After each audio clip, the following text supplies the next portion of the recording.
Hola amigos, bienvenidos a otra edición de Sábados Culturales que vamos a dedicar al tema de la libertad de expresión, que me lo ha sugerido unos 2 o 3 mails que he recibido de gente que está preocupada por ciertas iniciativas que han sido tomadas o que se están tomando en la Convención Constitucional y ciertas actitudes y posturas que se ven más o menos en el sector político de izquierda, el sector que está gobernando, en el sentido de que empezarían a vulnerar, a contener y eventualmente a destruir o deteriorar considerablemente la libertad de expresión.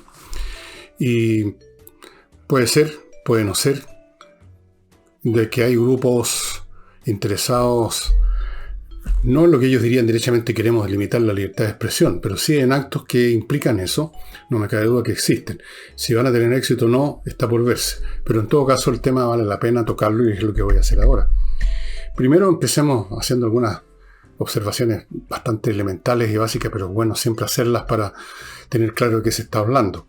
Con libertad de expresión, cuando se habla del principio de la libertad de expresión, cuando sale el tema de la libertad de expresión, obviamente que se están refiriendo no a cualquier expresión, no a cualquier cosa que alguien pueda decir en cualquier circunstancia, sino que se refiere obviamente a la posibilidad de expresar públicamente un pensamiento o siquiera una opinión que tenga algún peso, alguna importancia, algún significado, alguna consecuencia o alguna interpretación en relación a temas importantes de una sociedad como son los temas religiosos, políticos, filosóficos, etcétera, lo que sea, como quieran ustedes describirlo. Esa es la libertad de expresión que interesa. No el hecho obvio de que un ciudadano cualquiera de una sociedad cualquiera puede en un ámbito privado contar un chiste o o insultar a las autoridades, todo eso. Se refiere a poder expresar puntos importantes o de cierta importancia en el ámbito público, que sean potencialmente conocidos. Eso es lo que interesa. A esa expresión nos estamos refiriendo. Yo alguna vez he leído, a propósito de esto, no me acuerdo quién lo dijo, me parece filósofo estoico, si no me equivoco, que están más o menos en esa onda, que uno podía estar en una cárcel, en el fondo de un calabozo, y siempre uno iba a tener la libertad interior, espiritual, para pensar lo que uno quiera, no importa lo que los carceleros digan. Y a mí me pareció en esa época, cuando lo leí, me parece ahora con mayor razón, un pensamiento equivocado. El pensamiento no se puede separar de la expresión. No se puede. No puede subsistir. No puede subsistir en muchos sentidos, y eso espero hacer este punto ahora. Si subsiste meramente como propiedad privada de una mente que pensó algo, pongamos por caso ese filósofo estoico que lo tiraron al fondo de un calabozo, se convierte en un pensamiento mutilado, como mínimo. Un pensamiento que no tiene capacidad de expresarse, de comunicarse, es un pensamiento mutilado y probablemente es un pensamiento que se va a desintegrar, que se va a desvanecer por no poder comunicarse y recibir la reacción de los demás, enriquecerse, modificarse, encontrar un eco en otros, etc. Un pensamiento que se mantiene solo en la mente, sin que se exprese, sin que uno tome nota, sin que uno lo comente, sin que uno lo diga. Ese pensamiento está condenado a desvanecerse como esas imágenes pegajosas que nos quedan de un sueño cuando estamos despertando. Pero esas imágenes, como no tienen un referente con la realidad, han sido un capricho de nuestra máquina de sueños, se desvanecen rápidamente. Entonces, no puede subsistir. Pensemos una cosa muy sencilla, amigo. el pensamiento humano no es meramente una actividad contemplativa. Tal vez Buda y otros sabios por el estilo que han llegado a esa perfección, si acaso eso es perfección, pueden sostenerse en completa soledad, con su propio pensamiento, en una especie de imitación minúscula de Dios, que no necesita comunicarle nada a nadie, porque además no hay nadie más fuera de él. Pero el pensamiento, en la realidad, incluso el pensamiento más abstracto, es parte de nuestra vida activa. Nosotros somos seres que actúan, somos seres de acción, no somos espíritus contemplativos. El pensamiento está preparando la acción. Con el pensamiento yo estoy interpretando el mundo, o tratando de entenderlo con un modelo mental para eventualmente actuar. Estoy intentando comprender el mundo para convertirlo en tecnología, por ejemplo. O para convertirlo en una comunicación hacia los demás, para cambiar sus opiniones, para concertarlos para una tarea común, para modificar algo, para decir algo a otros, a un tercero. El pensamiento es parte de eso. Es una fase de nuestra acción. Primero tenemos un motivo, un deseo, más bien un deseo. Pensamos al respecto, se convierte en un motivo. Seguimos pensando, se convierte en una serie de tácticas o estrategias para ponerlo en práctica. Y lo llevamos al mundo, lo comunicamos. Tenemos que comunicarlo. Si queremos concertar nuestra acción con los demás, tenemos que decirles algo. No podemos simplemente tomarlo físicamente como quien toma una pieza en un tablero de ajedrez y la pone donde uno quiere. Tenemos que convencerlos, tenemos que concitarlos, tenemos que comunicarles nuestro pensamiento. Entonces, si el pensamiento no se puede comunicar,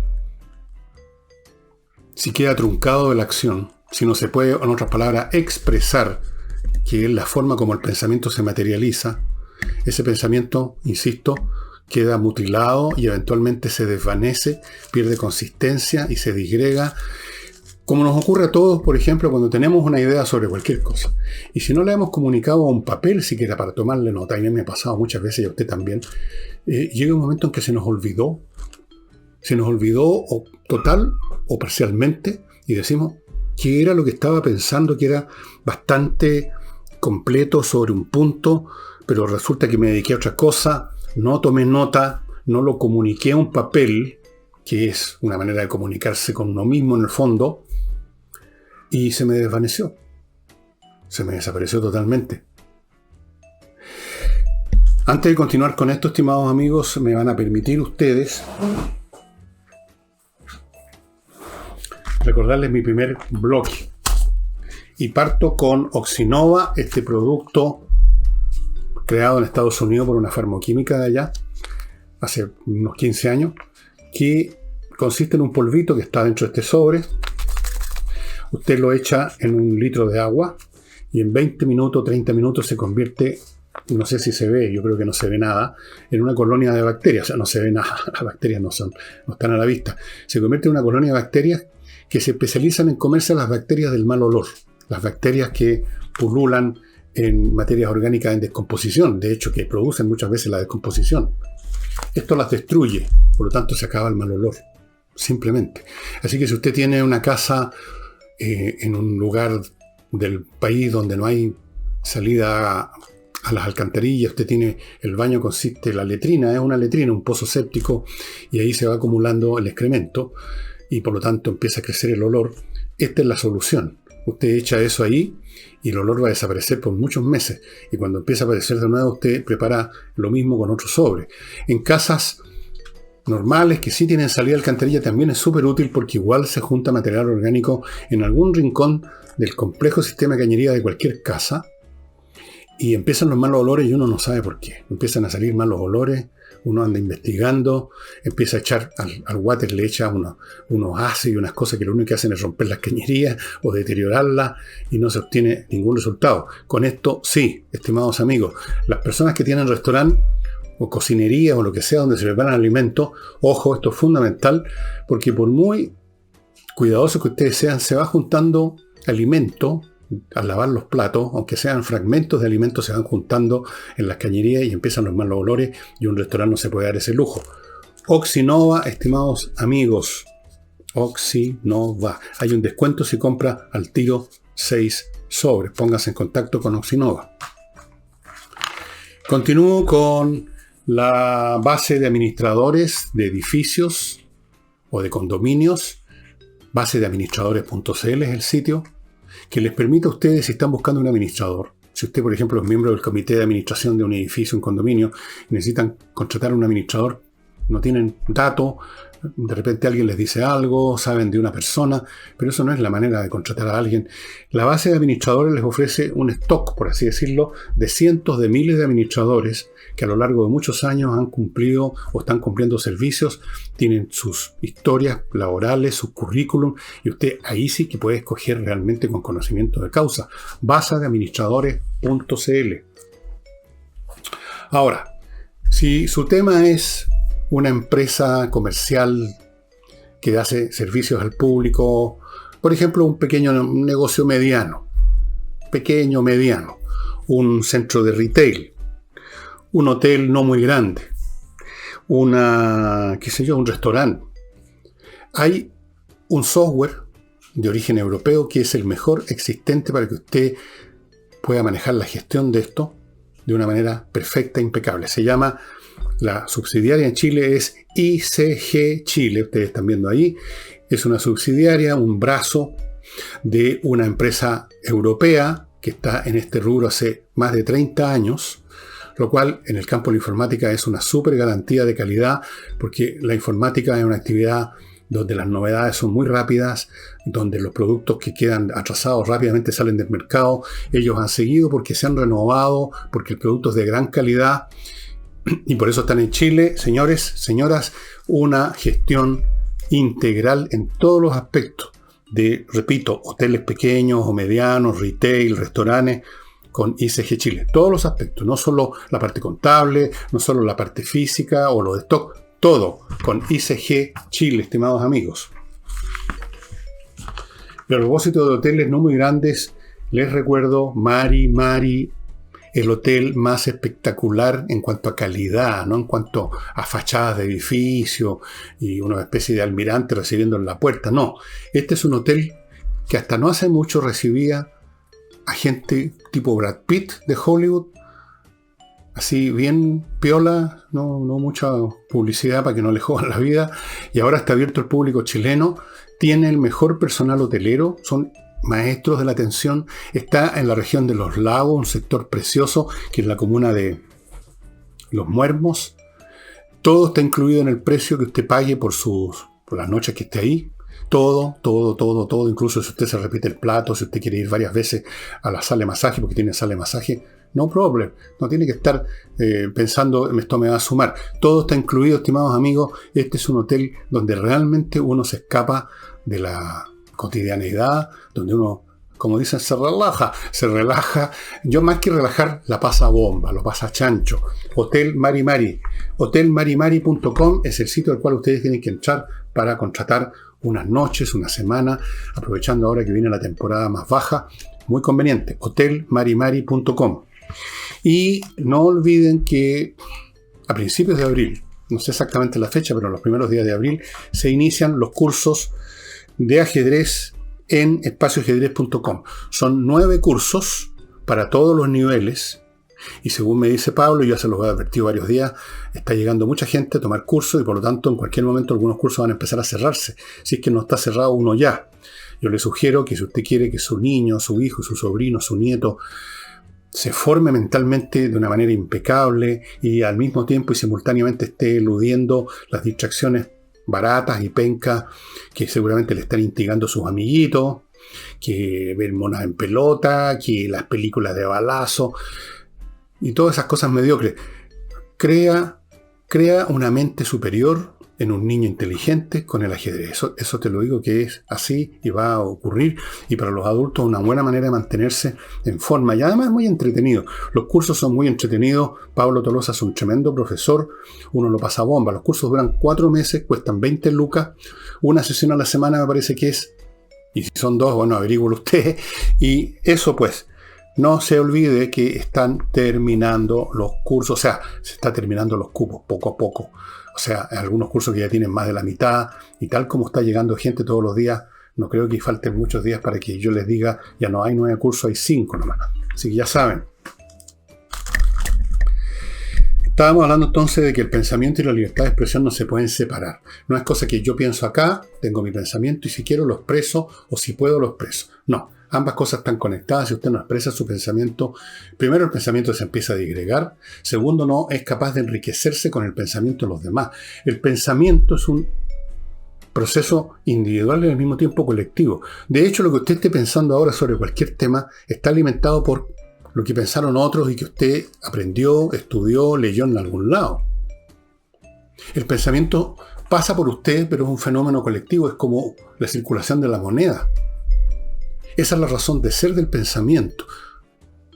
Eso es lo que lo hace existir. La circulación de las ideas hace existir el pensamiento. Si no puede circular, no existe.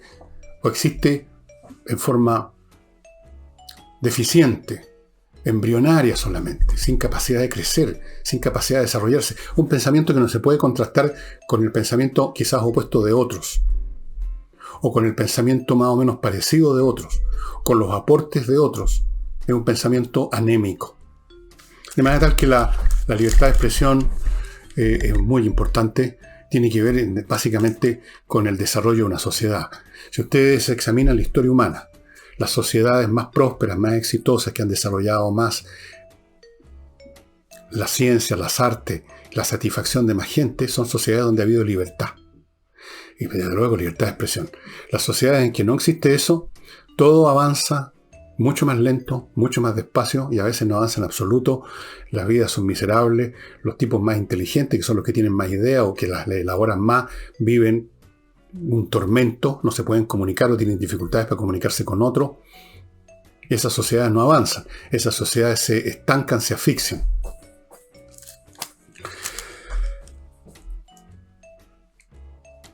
El pensamiento entonces es a propósito del mundo, no a propósito de uno mismo nada más.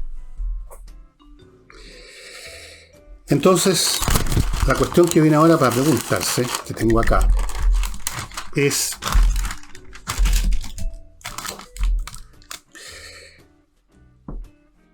¿quiénes y cómo restringen y en qué momentos y por qué la libertad de expresión y por lo tanto la libertad de pensamiento y por lo tanto el pensamiento? ¿Por qué se produce eso? ¿Quiénes lo producen? ¿Qué clase de gente lo produce?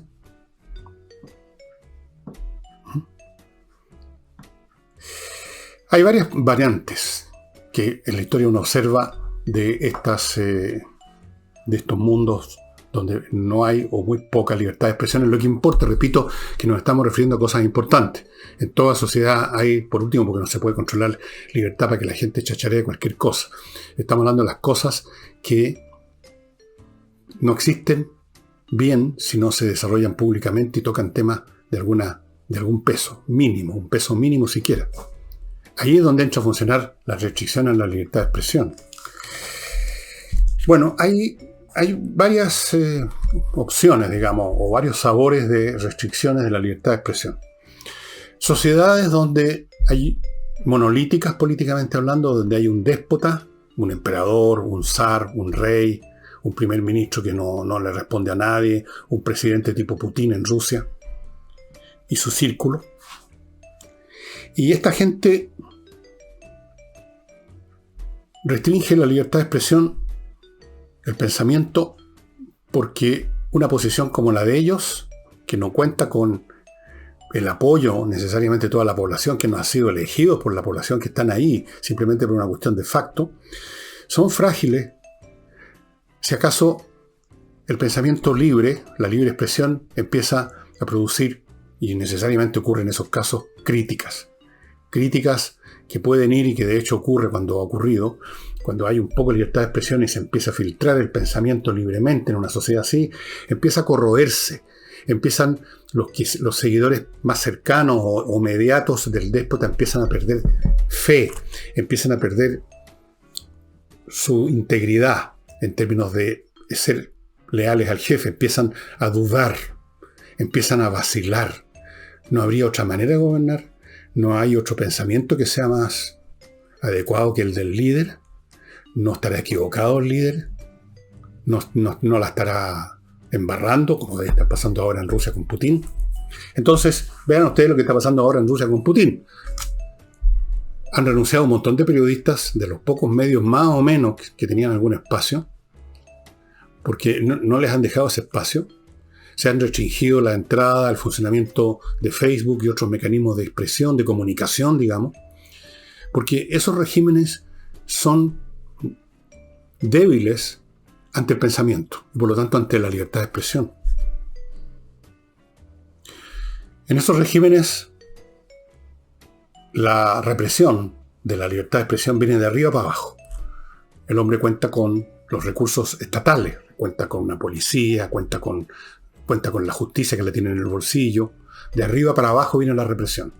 Abajo, la gente puede refunfuñar, la gente puede crear lo que pasaba en la Unión Soviética, al final crear Samizdat, esas publicaciones clandestinas.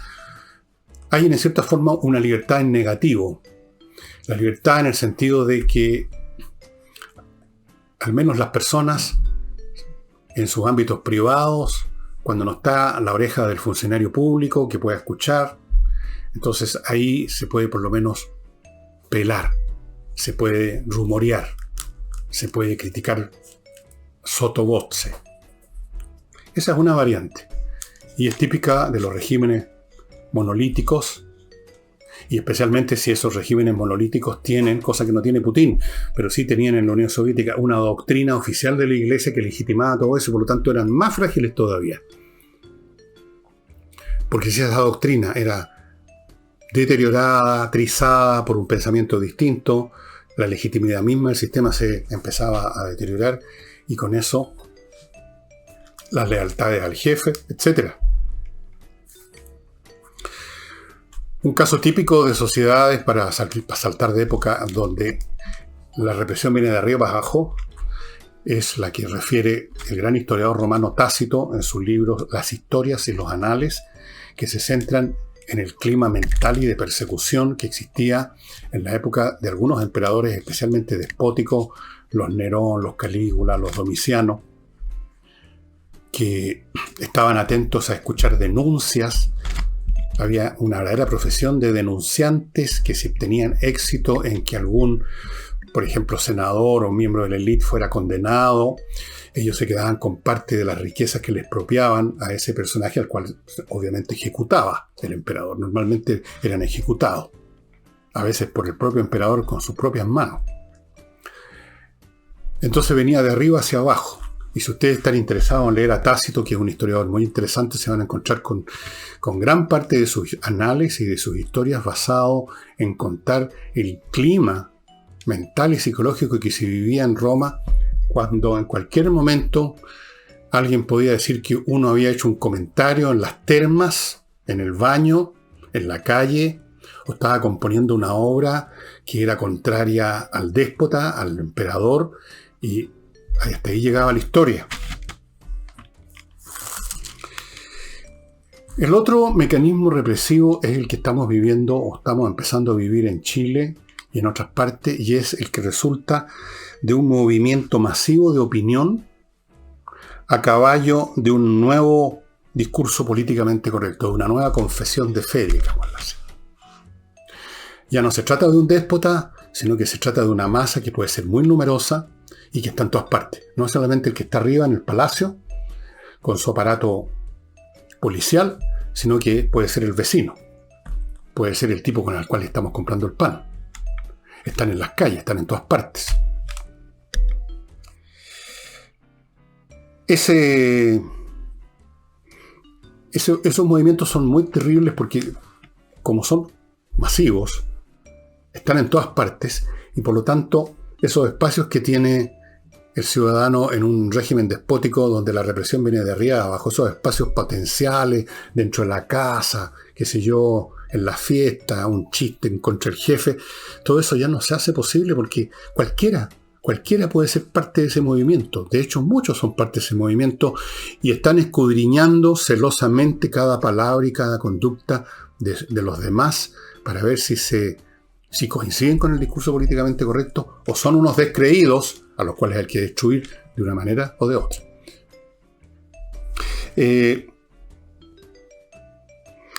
Estos movimientos, en su contenido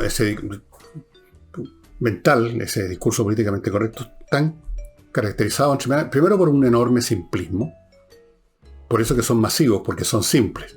Usted no hace de la teoría de la relatividad un movimiento de masa. Usted necesita 2 o 3 clichés, ahí sí que lleguen al entendimiento de la gente común y corriente y que además tengan que ver con sus deseos, especialmente con sus rabias, y ahí usted forma un movimiento, si no, no. Entonces son muy simplistas, muy arrogantes. El que está convencido de que esas 2 o 3 verdades de perogrullo o esos 2 o 3 clichés son la verdad revelada, llenos de arrogancia, se consideran propietarios de la verdad y por lo tanto y automáticamente los que no coinciden con él son propietarios de la falsedad. Están equivocados. No solamente son equivocados, son enemigos. Son enemigos porque opinan distinto a nosotros y por lo tanto son un peligro a la integridad de este discurso que nosotros tenemos y del mundo que queremos construir con este discurso. Son, como decían los marxistas en la Rusia de los años 30, en la Unión Soviética, enemigos objetivos del socialismo. No importa si realmente no han movido un dedo. Son enemigos objetivos en el sentido de que si pronuncian una palabra contraria o distinta al discurso oficial, podrían comenzar a dañarlo. Nunca se sabe. Un chiste, una palabra, puede ser peligrosa. El verbo es muy peligroso, es mucho más potente. Como han dicho mucho, la pluma es más poderosa que la espada. Llenos de rabia y energía además, porque están entusiasmados. De pronto se les reveló cómo es el mundo y cómo tiene que ser el mundo. De pronto son nada menos que, en vez de ser unos pobres aves, son representantes en el mundo de la verdad. Entonces eso los entusiasma y el entusiasmo equivale a energía. Y es una energía además no del entusiasmo alegre del que le dan una buena noticia, sino que el entusiasmo rabioso del que le dicen usted ahora tiene permiso para hostilizar y eventualmente destruir a los enemigos objetivos del discurso políticamente correcto. La rabia que esa persona puede tener acumulada por todas las frustraciones que sufrió en su vida, tengan o no tengan relación con el discurso actual, esa rabia que nunca pudo expresar integralmente, que tuvo que reprimir, o que las tuvo que expresar en cosas menores, pateando el perro, como se dice. Ahora encuentran un blanco mucho más grande. A todos los enemigos, a todos los descreídos, se les puede hostilizar. ¡Qué felicidad más grande para el rabioso que le pongan la luz verde para evacuar su odio, para evacuar sus envidias, sus resentimientos! Especialmente si el que piensa distinto es infinitamente superior en intelecto o en cualquier otra cosa. Ideal. Ahora lo podemos echar abajo, ese desgraciado, legítimamente. Estos personajes además son espías permanentes. Están siempre escudriñando todo. Escudriñando los actos de sus padres y sus madres incluso. Ya no se trata entonces del funcionario de la policía política del régimen,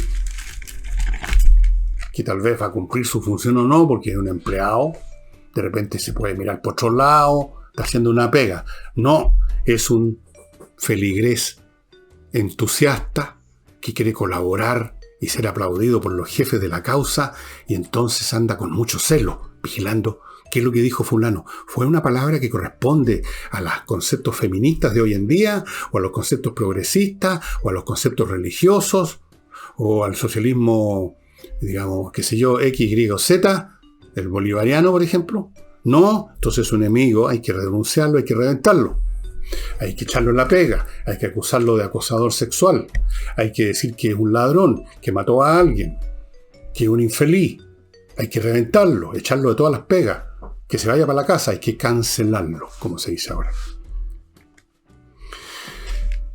Yo creo que se ha hecho, de hecho se ha hecho, muchos estudios psicológicos de este tipo humano.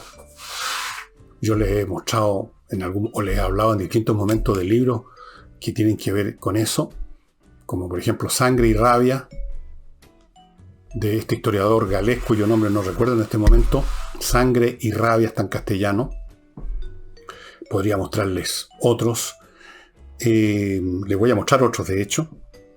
La psicología de este personaje que, primero, despliega una ufana arrogancia. Él es de los iluminados que ha descubierto la verdad. Ustedes miren por favor a algún niñito, niñita de estos que andan por todos lados ahora, enarbolando su pequeño credo, y mírenle la expresión ufana, arrogante y autocomplaciente del que se salvó. Él es uno de los que se van a salvar. 2. El sentimiento de que tienen permiso para hostilizar a los que no son de la fe. Creo que ya lo dije. 3. La gran oportunidad que tienen de evacuar a borbotones, con violencia, con hostilidad, los resentimientos que han acumulado toda su vida. Y muchas de estas personas, estos feligreses, efectivamente han acumulado muchos resentimientos, porque han acumulado muchas frustraciones.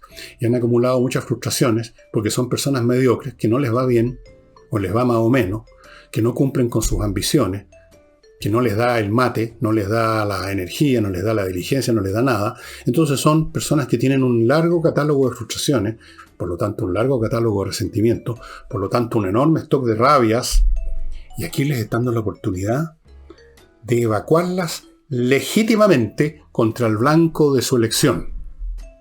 Fulano de tal, este infeliz es facho, o es pagano, o no cree en Dios, o es enemigo objetivo del socialismo, o qué sé yo, o es racista, o es homofóbico. ¿Sí? No importa, alguno de estos sirve, vamos a destruirlo, amigos. Y destruirlo no solo evacuando esta rabia y quedándose aliviado, evacuando la pus, sino que además de evacuar la pus, sintiéndose que hicieron algo bueno por la humanidad, puesto que están destruyendo un enemigo del discurso correcto, de la verdad que ellos tienen.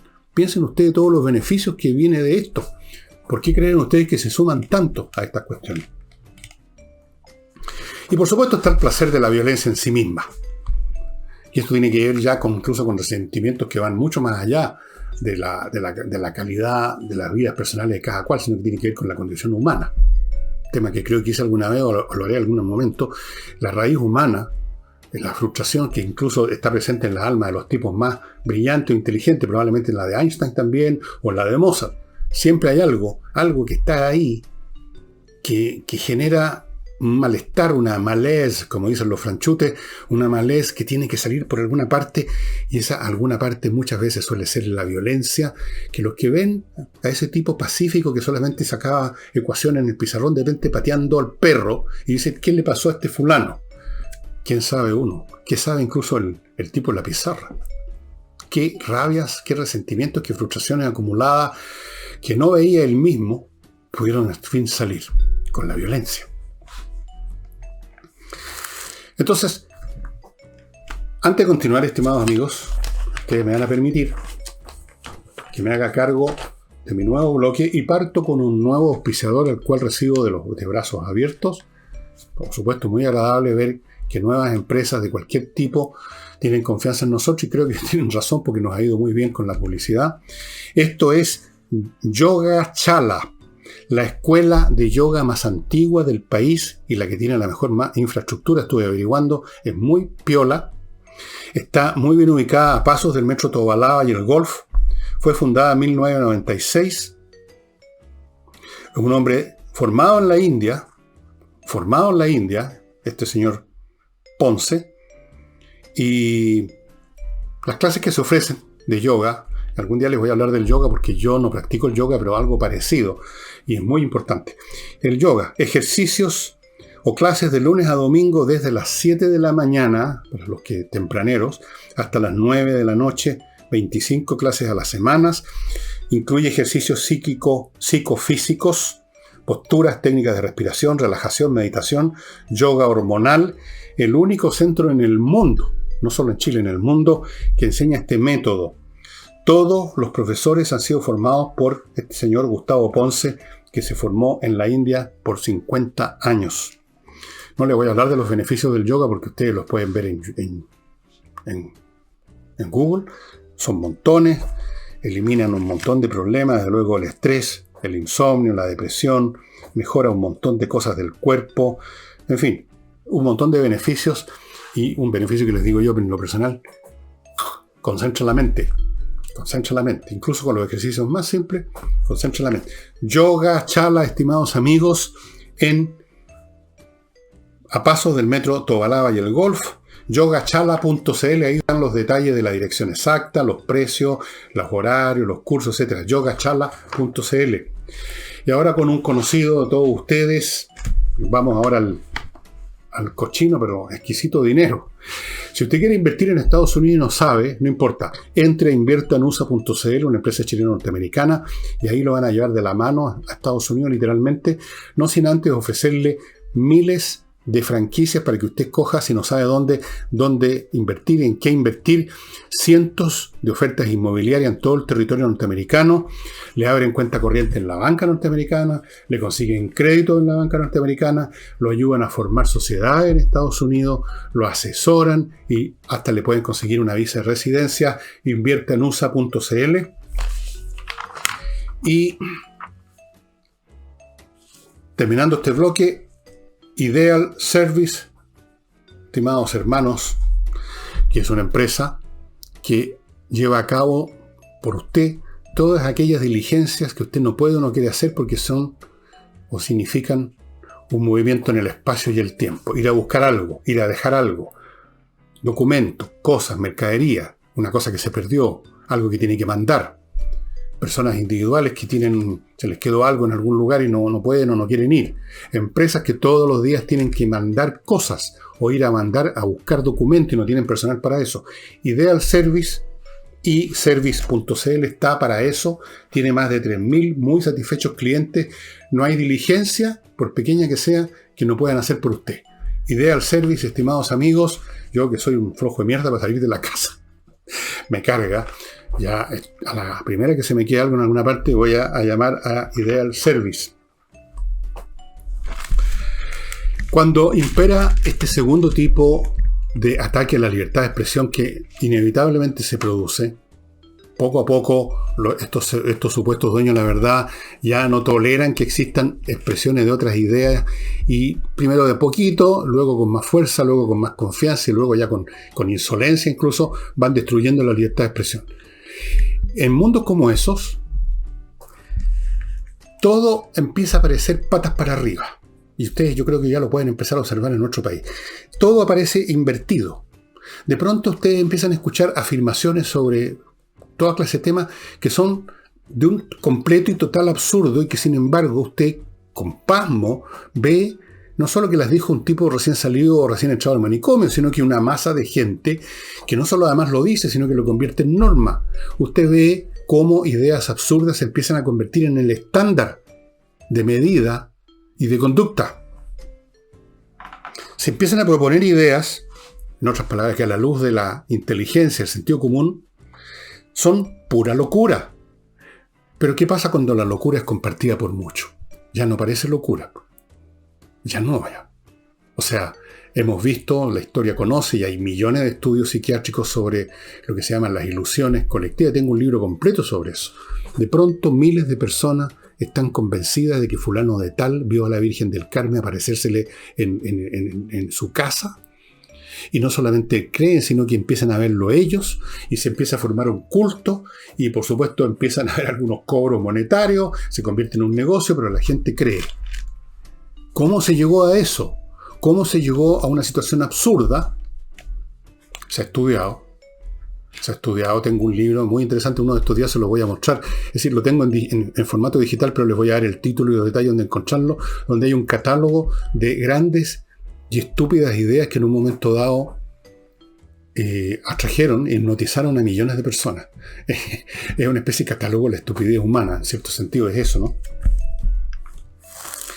Ahora, los estados de locura son como los sueños, digamos, en una persona normal que no está, digamos, fisiológicamente loca, digamos así, o no sé si psiquiátricamente loca. Es como una pesadilla o como un sueño del cual se despierta, lamentablemente, más tarde que temprano. Más tarde que temprano, y de despertar de ese sueño se encarga la realidad. La realidad los mueve y los despierta. Normalmente por una razón bien mezquina, porque les pasó algo malo a ellos. Entonces ahí se pegan la cachá, el alcachofazo de que parece que les metieron el dedo en la boca. De repente alguien, un político, se sube a un cajón azucarero y les promete que cambiando una ley o tal cosa van a ser felices y se lo creen. Pero luego no son felices. De pronto les mandaron el sobre azul porque la empresa no podía seguir funcionando, quedaron sin pega. De repente empiezan a haber otros efectos de lo que está haciendo ese político que les hizo tantas promesas. Y entonces dicen, pucha, me engañaron. Pero ya es tarde, ya perdió la pega. Se despierta tarde cuando ya se creó el estropicio. Y cuando terminó el estropicio, no todos los fieles quedan desengañados, o más bien dicho, quedan arruinados. Hay algunos que, tal vez siendo del principio unos cínicos que sabían perfectamente que estaban ellos siendo colaboradores de transmitir un cuento de hadas, se apitutan. Entonces termina ese lapso de locura y uno observa que unas cuantas personas están bien apitutadas, encontraron cargos en instituciones, se hicieron ricos, se supo que tienen cuentas corrientes no se sabe dónde, en un paraíso tributario. De repente se descubre que tienen 50 millones de dólares no se sabe dónde, que tienen como 10 propiedades caras. ¡Qué asombroso! ¿Eh? Otros, cuando se restablece la normalidad, en el ánimo de muchos, siguen fanáticamente creyendo en su fe y empiezan a ser disfuncionales, incluso si el régimen engañoso continúa por un tiempo. Disfuncionales para ese régimen y entonces los reprimen. Los reprimen. Hay un cuento famoso, una novela famosa de Günter Grass, El tambor de hojalata, que tiene que ver con eso, se las recomiendo mucho.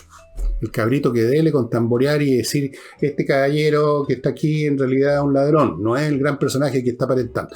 Y sigue redoblando el tambor para que todo el mundo escuche hasta que finalmente, bueno. Y la mayoría vuelve a la oscuridad de donde salieron con sus rabias, a darse el gustito por unos cuantos días, por unos cuantos meses, por unos cuantos años, de ir a matar a alguien, de ir a colgar a alguien, de linchar a alguien que no era como ellos, que no pensaba como ellos, que no repetía las mismas monsergas de ellos. Entonces eso se derrumbó, se despertaron, tienen un poquito, algunos los más decentes, de vergüenza por las tonteras que hicieron, por los crímenes que cometieron a nombre del gran credo. Pero en general lo que hacen es mirar por otro lado y se van para la casa, vuelven a la oscuridad a la cual nunca debieron haber salido. Y ¿qué más agregué aquí? Nada más, estimados amigos. Ahora les voy a mostrar algunos libros, o les voy a mencionar algunos libros relacionados con este tema. Uno que se los mostré ayer, El cierre de la mente occidental, que es lo que ocurrió cuando empezó a imperar, a hacer el discurso políticamente correcto de la religión cristiana en la antigüedad clásica. No les voy a hablar más de este libro porque ya lo hice ayer. Luego, otro libro del cual les he hablado, pero no se lo he podido mostrar porque lo tengo en el Kindle, no en papel, es The Awakening The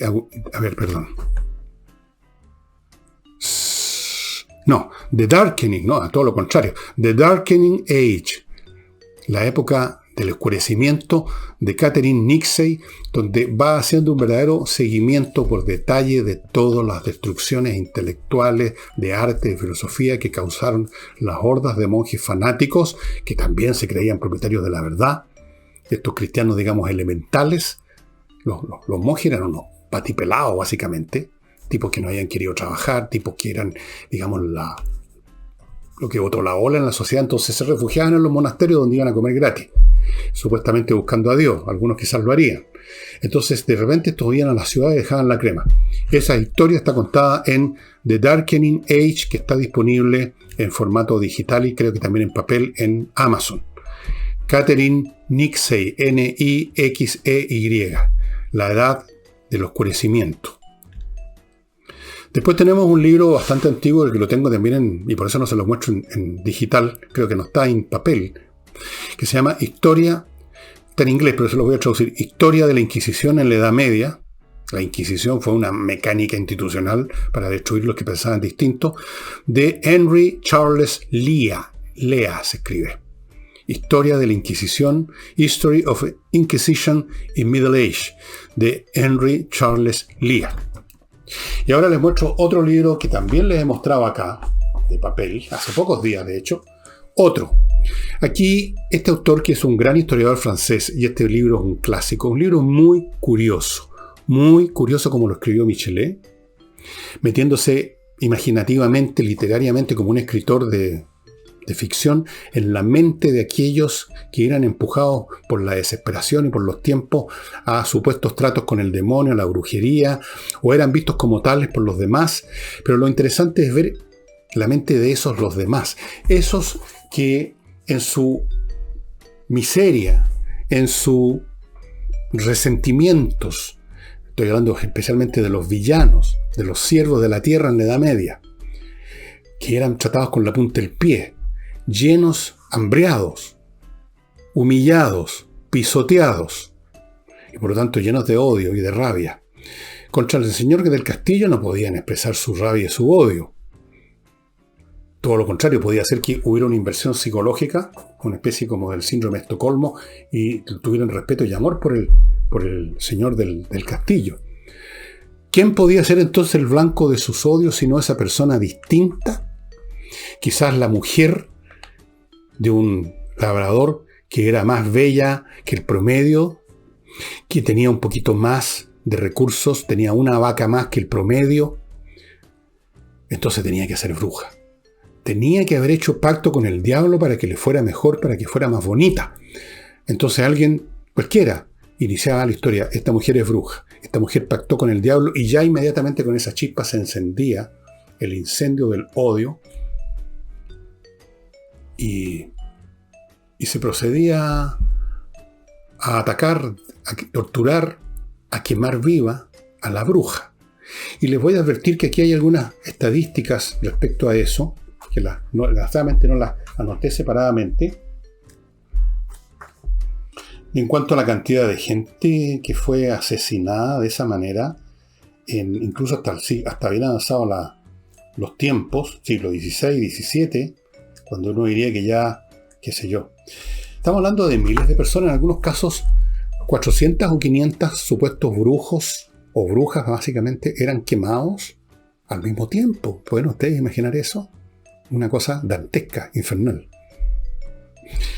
Satanismo y brujería de Jules Michelet, un estudio clásico de la superstición medieval, que en el fondo es un estudio clásico del odio de los que se sentían políticamente correctos. En ese caso nos sentimos cristianamente correctos. Somos los fieles de verdad, somos los que temerosos de Dios y del señor cura. Ella es la bruja, vamos a destruirla. Ella hizo pacto con el diablo. Ver cómo funcionan estos estados anímicos criminales, violentos y profundamente imbéciles en una multitud, estudiar eso es interesante y en un tiempo un poco aterrador, porque uno se da cuenta que en cualquier momento, y lo hemos visto en Chile, una masa de personas entra a comulgar con un credo y salen literalmente a quemar brujas. A quemar brujas. Cambian la forma en los tiempos. Ahora no van a poner una pira para quemar a alguien, pero ahora lo cancelan. Amigos, no olviden Higiena Online. Si usted quiere recordar esos estudios de música que abandonó cuando era cabro chico, Higiena. Aquí a mi lado está la dirección de la academia, porque nunca me acuerdo de ponerla por escrito, pero ustedes la están viendo. Cursos online de guitarra, de piano, de otros teclados, de contrabajo, de flauta dulce, traversa, saxofón, percusión, canto, voz, incluso para locutear, no para cantar. Todo en cursos en esta academia. Especialmente recomiendo yo estos cursos para los niños porque además de aprender música, que es muy importante, es muy bueno para disciplinar la mente el estudio de la música. Y no olviden miclimo.com, la empresa chilena de climatización más eficaz, más premiada de Chile. miclimo.com. Hay otras empresas que ofrecen aparatos que se parecen, pero no son los mismos. Y desde luego ninguno ofrece el servicio de Miclimo para mantener esos equipos funcionando al 100%, situación que le hizo merecedor de los 2 premios internacionales que tuvo. Sí, señores, miclimo.com, empresa chilena. Y a propósito de libros, ahora pasando a otro tema, quiero agradecer la llegada, me lo trajo personalmente a casa un señor, de este libro muy curioso, que nadie se acuerda de él, nadie se acuerda del autor, Arenas del Mapocho, escrito por don Ricardo Puelma. Él lo escribió en homenaje al centenario, a los 400 años centenario de Santiago. O sea, esto lo escribió, lo entregó este libro en 1941. Y es uno de esos libros y esos autores que pasan al olvido, tema que estoy, entre paréntesis, es uno de los temas que estoy desarrollando en unos nuevos libros que estoy preparando. Otros libros de los que preparo, porque preparo varios al mismo tiempo. Y es un libro muy bien escrito, es un libro muy interesante y por razones, bueno, es lo que estoy viendo en mi libro, porque algunos autores a veces muy mediocres, no voy a dar nombre de autores chilenos que yo considero muy mediocres, que sin embargo son vacas sagradas, y escritores muy buenos que nunca nadie se acordó de ellos. Nunca nadie se acordó de ellos por algún motivo, porque no escribieron de acuerdo a los gustos de los tiempos, o porque no hicieron relaciones públicas, o porque se murieron a destiempo, o porque hicieron un solo libro, no varios, lo que sea. Este señor, muy interesante, voy a estudiar más profundamente quién era, por qué escribió este libro, cómo lo escribió. Me parece muy interesante y probablemente lo voy a citar en este libro que estoy hablando porque es un ejemplo muy bueno de estas desapariciones misteriosas en el campo de la literatura. Y eso sería todo por hoy, estimados amigos. De todos estos libros que les he mencionado, el de Jules Michelet, que está, como ustedes ven, en relación en inglés, yo recomendaría que si saben francés lo lean en francés, que es el idioma original, porque la traducción a mí me parece no muy buena. Ahora, si no tienen opciones, ya, aquí está. En cuanto a este otro libro, este lo recomiendo mucho, El cierre de la mente occidental. Y de estos libros digitales recomiendo muy especialmente The Darkening Age de esta niña Catherine Nixey. Es una historiadora muy joven, hija de unos clérigos protestantes. Debe haber tenido una educación un poco asfixiante y se mandó este libro bastante tremendo, ¿no? Sobre el tremendo daño, el tremendo sofocamiento de la mente, del intelecto de la antigüedad clásica, que se había desprendido ya bastante del paganismo, de los cultos, que nunca los tomaron muy en serio tampoco por lo demás, para que sepan ustedes. No había gente dándose latigazos en la espalda para orar a Júpiter, no. Este libro es súper interesante y ustedes lo pueden bajar en unos minutos, en unos segundos, de Amazon, The Darkening Age, de Catherine Nixey. Y eso sería todo, estimados amigos. Muchas gracias. Acompáñennos mañana domingo con Álvaro Salas. Les vamos a tener un tema interesante. Chao.